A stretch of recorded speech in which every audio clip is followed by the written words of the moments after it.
quadrinho bom pra ler que de vez em quando, na verdade é de vez em sempre, a gente deixa passar títulos que a gente deveria ter lido há muito tempo, mas vai passando, bom, passou, não passa mais. Eu fiz a leitura dos 3 volumes de Alias e eu tenho que comentar isso aqui. Salve coisa fofa! Sharon na área, mais um programa aqui do canal BBHQ. Nosso assunto, os quadrinhos, Jessica Jones, Alias, nesse trabalho aqui. Escrito pelo Brian Michael Bendis, desenhos do Michael Gaydos. Olha só, muita gente considera que esse aqui é o auge do Brian Michael Bendis, é o período ali do início do século XXI, 2003, 2004, quando ele estava escrevendo histórias da Jessica Jones aqui nessa série do Alias, pela Marvel Max, que é o selo adulto da Marvel, tá?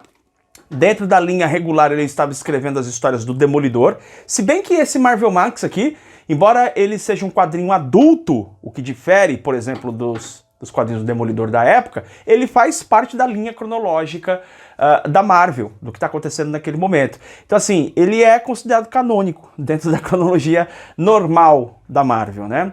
E ele também estava escrevendo grandes títulos nessa fase dos Vingadores. Escreveu Vingadores à Queda e outros títulos ali que realmente ficaram muito famosos nesse período, para muita gente o auge do Brian Michael Bendis, e é difícil negar, né? Realmente ele estava fazendo coisas espetaculares ali ao mesmo tempo.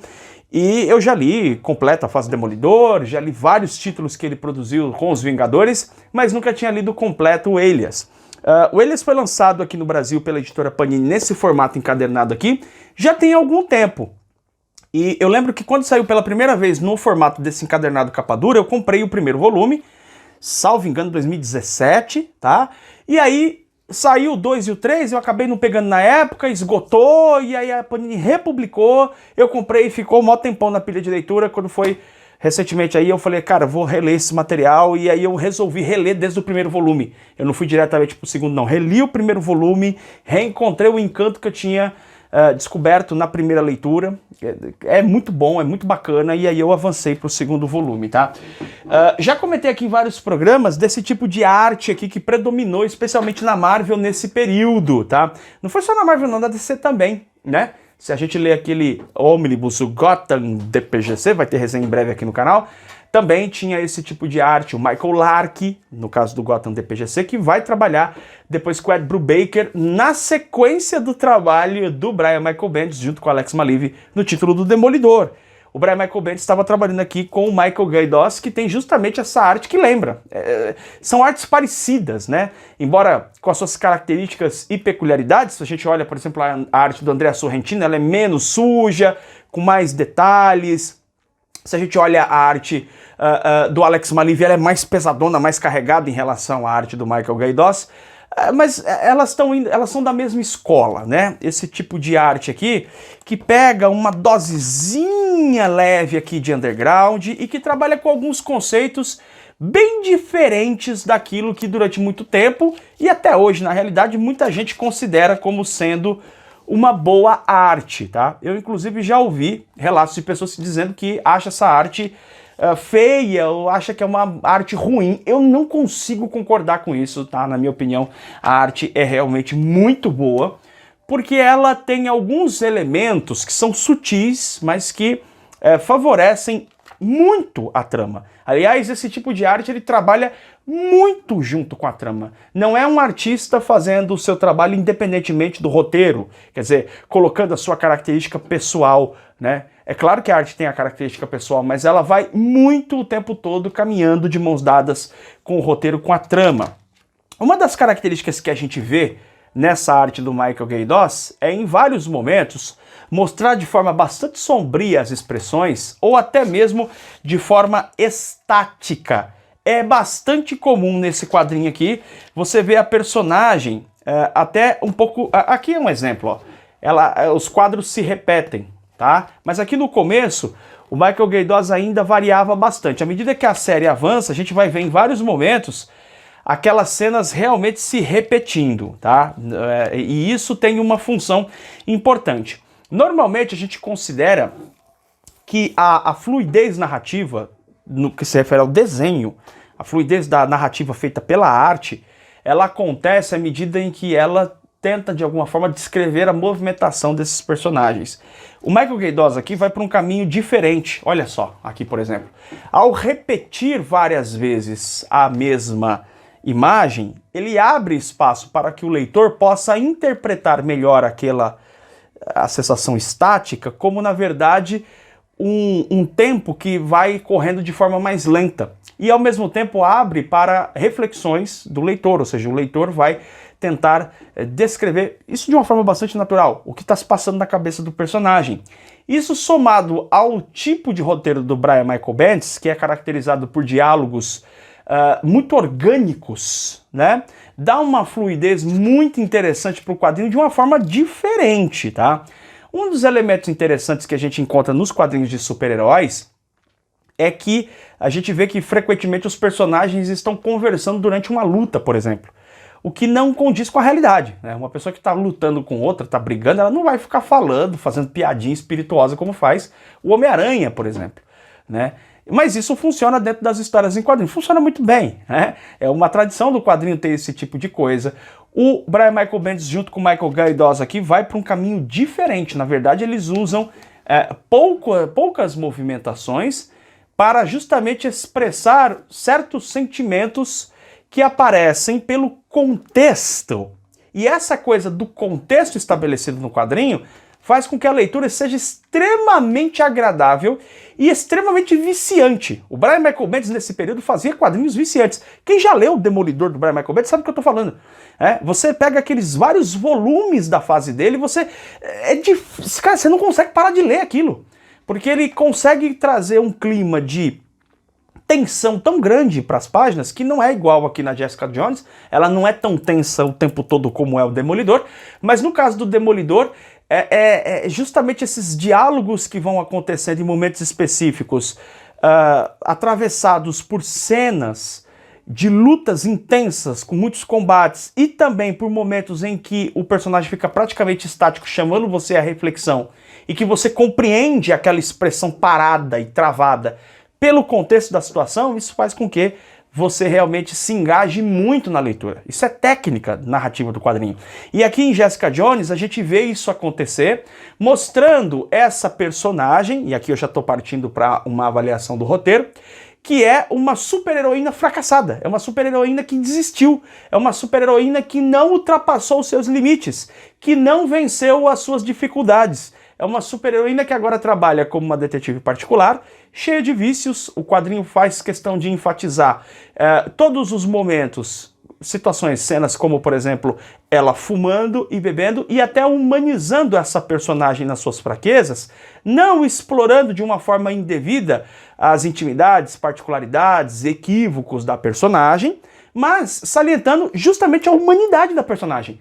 É uma personagem que, sim, tem todas as intenções de fazer aquilo que é correto, porém está carregada de reflexos do passado, através de traumas, situações que vivenciou, e até mesmo isso sendo explorado e trabalhado, mostrando momentos que não desrespeita a personagem, na minha opinião, não ultrapassa o limite do respeito, porém nos mostra a personagem em momentos muito particulares que expressam justamente a sua humanidade, como por exemplo nessa imagem.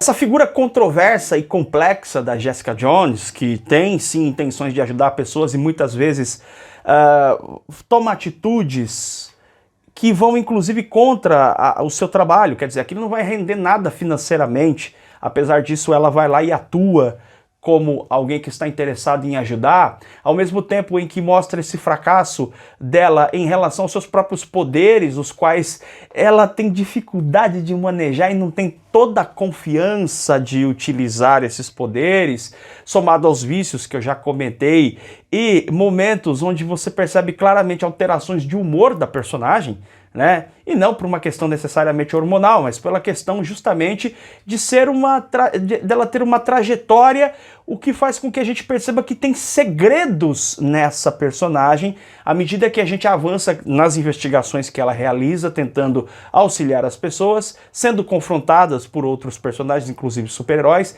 se metendo em várias enrascadas. Tudo isso humaniza demais a Jessica Jones, e é impossível você não se encantar com personalidade trôpega, esquisitona e ao mesmo tempo tão cativante da personagem. Se o Brian Michael Bendis é extremamente hábil na construção de diálogos muito interessantes e orgânicos e na exploração da personalidade dessa personagem, ele ainda tem mais um trunfo que faz esse quadrinho aqui ser uma pérola. É o fato de que ele insere essa história, entre aspas, bastante realista dessa personagem, num mundo de super-heróis de fato.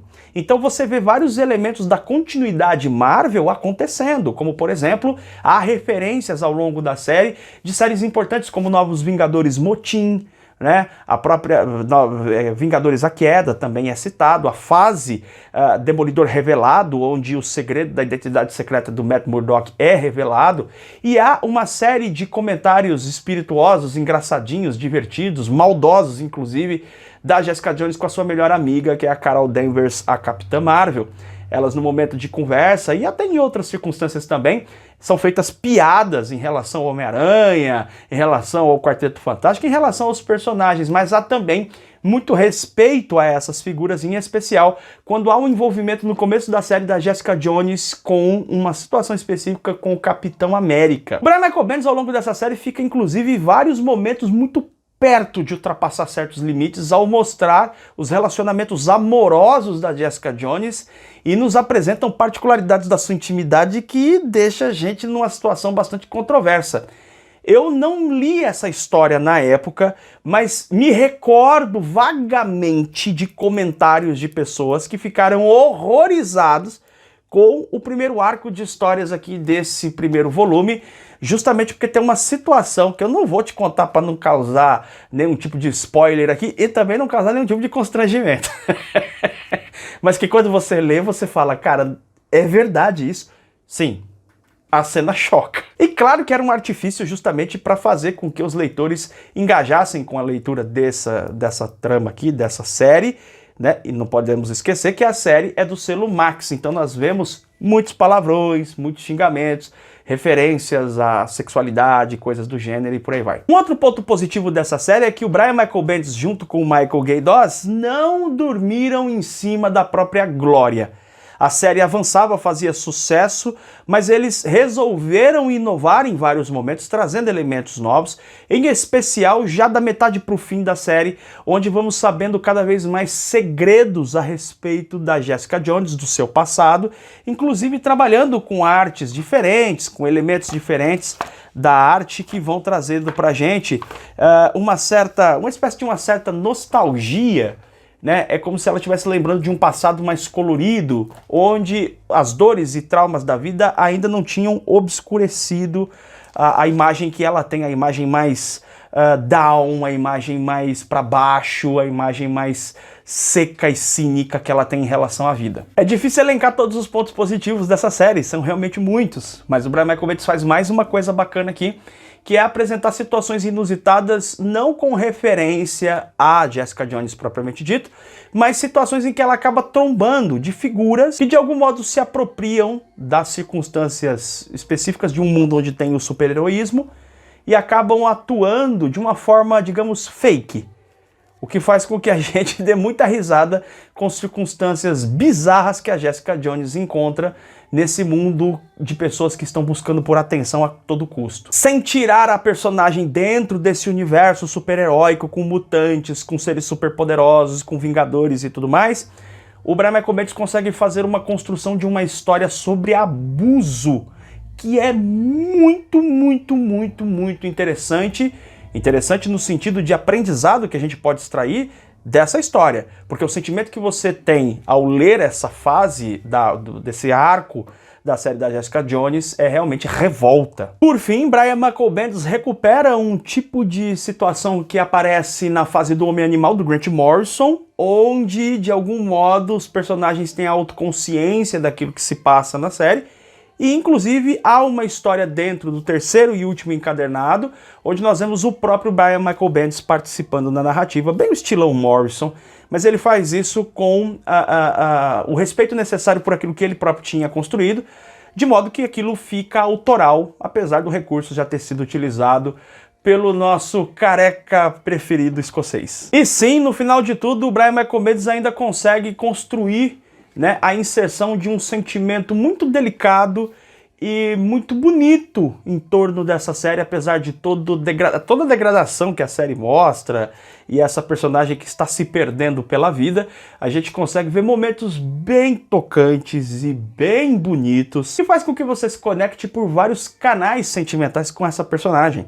Você termina de ler a série, você tá conectado, você não vai esquecer nunca mais da Jessica Jones. Aliás, é uma série que mostra uma personagem fracassada, cheia de problemas e caos interior, promovido por traumas do passado que vão se desenrolando ao longo da série, mas que apesar dessa sordidez, dessa perversidade desse mundo caído, consegue trazer pra gente elementos como honra, dignidade, vontade própria, superação dos próprios medos e também uma dose até, digamos, de fofurice para uma série carregada de momentos dramáticos. Ao terminar de ler, você tem a consciência de que leu uma das coisas mais legais já produzidas nos últimos 20 anos. Eu vou deixar o link na descrição para você adquirir esse trabalho aqui, mas olha só, eu observei que o volume 1 de Alias está esgotado, tá? Se você conseguir encontrar esse material, leia os 3 volumes, você não se arrependerá. A série é excelente, é nota 10 mesmo, vale muito a pena, tá? E eu, sinceramente, não consigo deixar de imaginar que em breve, aí, em algum momento, aí nos próximos anos, talvez, quem sabe esse ano mesmo, a Panini possa publicar o ônibus de Alias, tá? Com a série completa, fechadinha aqui, porque o material vale muito a pena, é muito divertido, é muito bacana. Quem leu sabe que isso aqui é indispensável dentro desse selo Marvel Max. Eu recomendo fortemente que você leia esse trabalho. A gente se vê em breve em mais um programa aqui do canal BBHQ. Beijo enorme no seu coração. Tchau, tchau!